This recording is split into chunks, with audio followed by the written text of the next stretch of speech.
Hey everyone, welcome back. This is Judd with Southland Bushcraft, and please excuse me because it is extremely hot. Mosquitoes is out. I'm sweating. Down here trying to fix up this camp, which you probably just seen in the previous video. But I got through tearing that down. Got one lean-to left, so time to rebuild. But what I wanted to come out here initially for, before I found that mishap, was not this past year. I mean, this past gathering that just happened at George Bushcraft, but the year before when I went, is I got to meet a real extraordinary person, and you probably know her from being on this long TV show. But anyway, I got to meet Carly Fairchild, and she's an awesome person. I mean, her basket weaving and stuff she makes is amazing. But anyway, everybody knows that she had a knife run through LT Wright knives, and she was there and she was selling a few of her knives. Well, I happened to get one, and I'm sorry it's so late. I know it's been a while, but if Carly, if you see this, I apologize from the deepest part of my heart. You know that I haven't gotten to this sooner, but it's been sitting on my shelf in my room, and I keep looking at it every time I'm working on my stuff and trying to do my paperwork and coming up with ideas to do on this YouTube channel and cleaning knives. And I look up there and I see this box every time. Anyway, it says, to Judd, great to meet you. Never give up, Carly Fairchild. See? This is awesome. I'm going to keep this. I want to use it, but I don't, you know. But it's still in the box. And I got her to sign the sheath too, if you can see that, which is awesome. And I'm a knife nut, and I love knives, period. So let me set this down.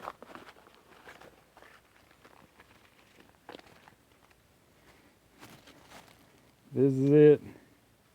See there? Look at that. Never give up, Carly Fairchild. This is a LT Wright Genesis in a full flat grind. It's got a 90-degree spine too. I love the thumb scallops on it. Man, these are so awesome. I love these knives. But this is it right here. This is the knife. You see how shiny it is, and you see, I don't know if it's probably backwards or something, but anyway, you get the picture. But she got LT Wright to make these, and they make some quality knives too. And thank you again for signing it, and awesome to meet you again too. So the next one that I have, let me put this one back in the box. See there? Look, there it is. There it is again. Wrong. Good. That was dumb. Sorry I did that. Anyway, the next one I want is, everybody knows that I mostly and predominantly carry battle horse knives, and this is no exception. Sorry, sweat's getting my eyes. It's once again, it's hot. You can see my shirt. That's not water. I wish I did put water on my head and do all this, but no, this is sweat. So anyway, I'm out in the woods by myself. Who cares? But I reached out right before Blade Show 2019, and I met a bunch of amazing people.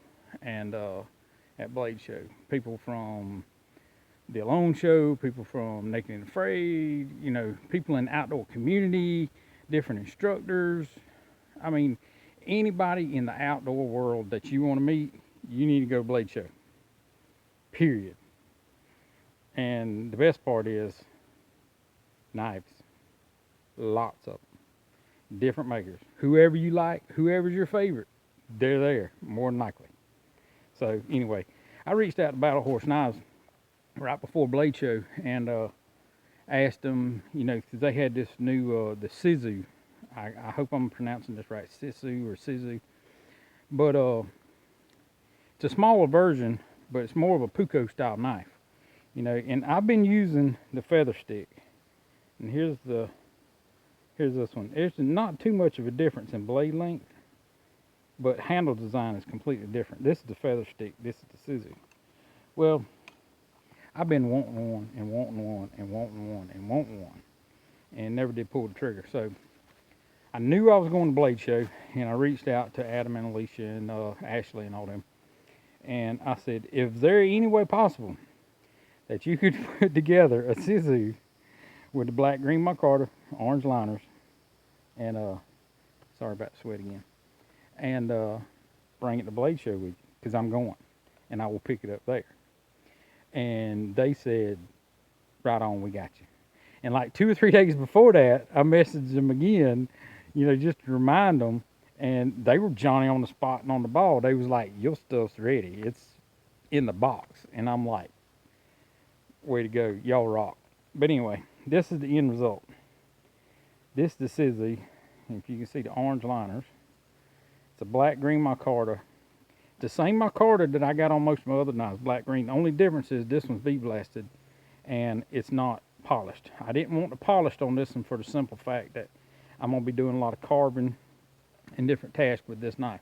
But anyway, once I got, and then they got this quality sheath with it too, so just a regular hip sheath, which works perfect, because when I got my dangler on, I can put this right beside it, so I know up from a small one, down from a big one. You know, I can put them all in the same spot, and it doesn't even affect me because it's right there where my other knife is anyway.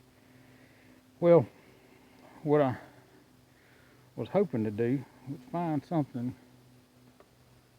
me a baton stick, and work on this knife a little bit.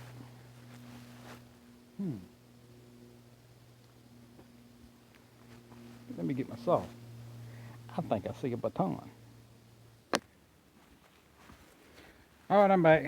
Had to get my saw, cut me a baton off this tree right here.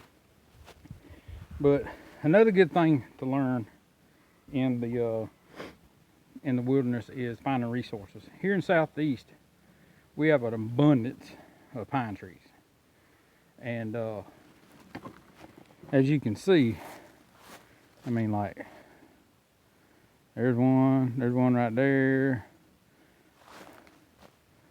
I mean, they're just like everywhere. Well, finding fatwood in an emergency situation is a good thing to learn. So basically, if you see a bunch of standing pine trees, there's liable to be one dead somewhere. See right there? Dead pine tree. And to identify it,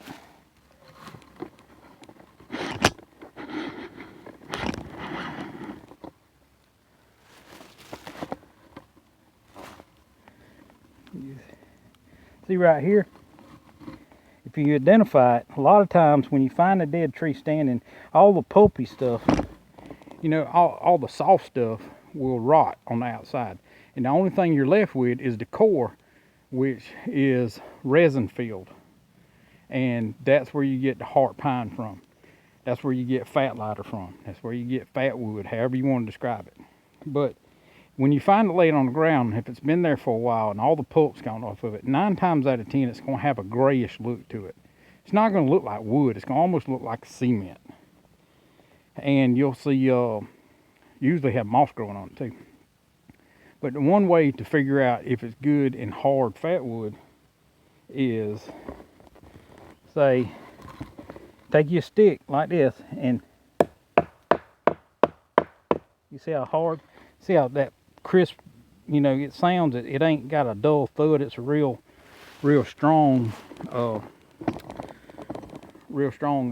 you know, pow, pow, pow sound.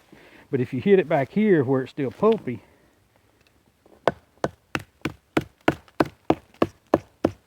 it's not as sharp, you know, and that means that it's got, it's actually still has like the pithy stuff that you would actually make charred punk wood out of, because the punk would actually rot and fall off and disintegrate.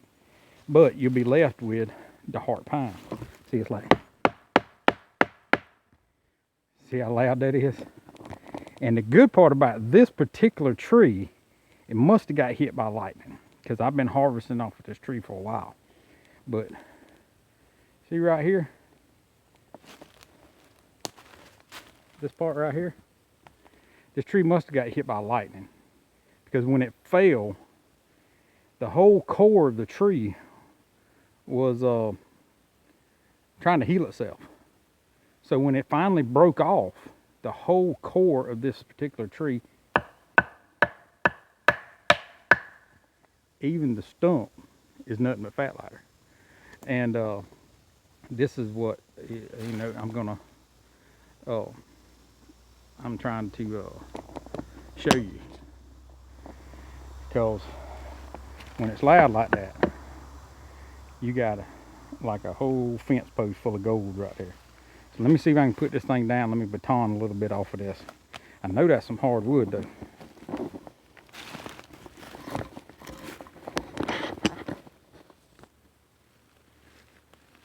All right, see, once again, here's the stump. And actually this is the part of the tree. The tree broke off about right here, fell over.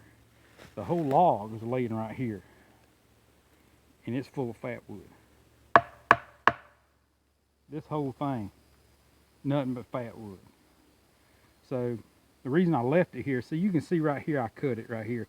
I took my saw and I cut the top off. It was only sticking up about that far. But I used this chunk right here for, you know, teaching purposes. But since I have this new Sisu, this knife, we're gonna try it out. We'll just take some slivers off of here.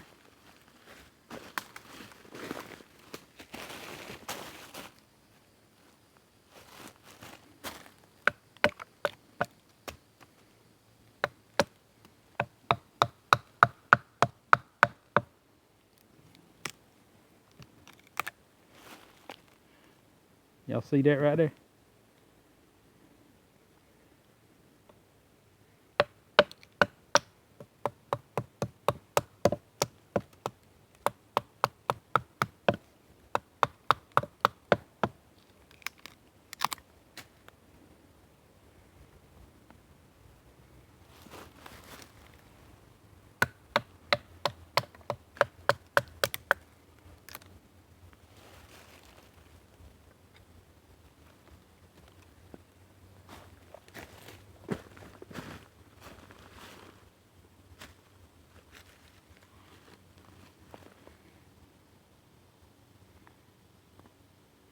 I wish y'all could smell this. You see all of this gold goodness right here? Nothing but pure heart fat wood. And I am 5'11". So it is right here on me, standing out of the ground. From here down to the root is fat wood. So since I'm 5'11", you know, top of the head to here, so yeah, if I got a big head, that's like a foot. So we're looking at 4 foot by that big around of nothing but fat wood. And it's easily found in the, you know, southeast United States. But I wanted to show you that. But a friend of mine has her own show, channel 2, Madison from Bombproof Bushcraft, and she had a segment on last night doing a live video talking about batoning and stuff. See, batoning don't mean that you're going to grab this whole log right here and you're going to bust it up with a knife. Batoning is basically what I just did. I took that small knife, it's only like 3 3/4 inch blade on it, and baton, you know, some good little strips off here. Kindling, fire starting material. That's all you need. If you need something smaller, you can actually take this log, this baton that I just cut off. Yeah, I took my my baco and just whacked it off. All right, when you're batoning, you see that? That's about the perfect size to baton with this knife. See how much is sticking out? You know, and I wouldn't want to baton nothing bigger than this with this knife. The only reason I chipped on this is because I was getting the edge of it. I was just getting what I need off of it. I'm not going to try to process this entire log with this. What I would do was cut it up, get a wedge, get my axe, get a sledgehammer. I'd wedge this booger apart because it's so hard that you're not going to drive an axe through it. So the best thing to do was start a split, stick your wedge in there and break it apart, and you'll have firewood, fatwood for years right here, because you only use it just to start. You don't use it to have the entire fire. So once again, thank you to Madison at Bombproof Bushcraft for that idea, showing about the batoning. See the knife, and give you a big shout out. If y'all haven't subscribed to her channel, you need to check it out because she has some really good content on there, and she keeps you entertained too, probably a little bit better than I do. But I'm hoping that this video is going to be a lot better. Once again, I will try, let me put these down over here.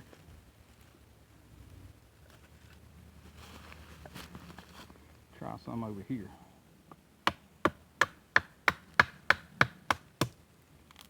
See? And then you can break it off. See that little piece? Perfect. That's all you got to do. There's some right here. Here, you want another little small piece? Take a corner off of it.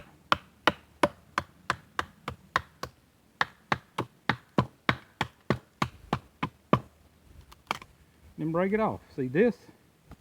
There's a good one here. You see that hole right there? There's a hole in it. This was a limb that branched off from this tree. This knot right here is what they call lighter knot. Or when you hear older people talk about it, they'll say, "Give me a piece of lighter knot." That's what they mean. That's the knot that it produces when a limb comes off the tree. And that's what they mean, because the resins and the fat collects right there in the joint where the branch comes out. So that's probably your best bet on a green tree to find the best fat wood is on, you know, where a tree's connected to it, where the limbs connected to the tree. Let's do this one over here.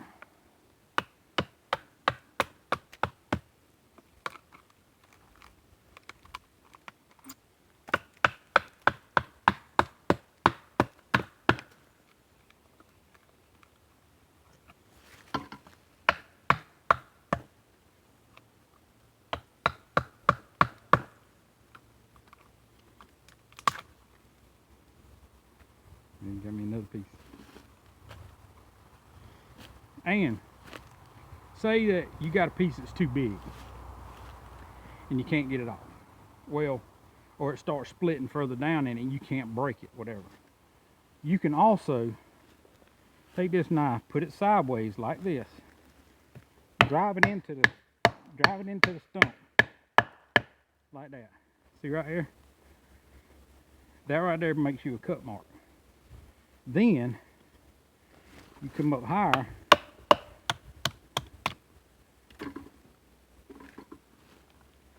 you got perfectly good squares, and you stopped it right there. So that you can always, when you're camping or whatever, if you got this kind of resource, you don't have to take the whole stump. You can leave some for later. It's not going to rot. It's not going to go away. Well, I would say the only way to go away is somebody come down here with a chainsaw and took it from you. Or you used it down to the nub down at the ground. But anyway, look at that right there. That is gold right there, all from this stump right here. All right, I hope you enjoy these two knives and enjoy this little instructional little thing. But this jug was Southland Bushcraft. Y'all get out in the woods and have fun. Thank you for subscribing to my channel, and thank you for sticking with me, even though through these hot times my shirt's getting soaking wet. But I hope it's still informative for anybody that wanted to know anything a little bit about fatwood. So this is Jub, the Southland Bushcraft. Y'all have a good day.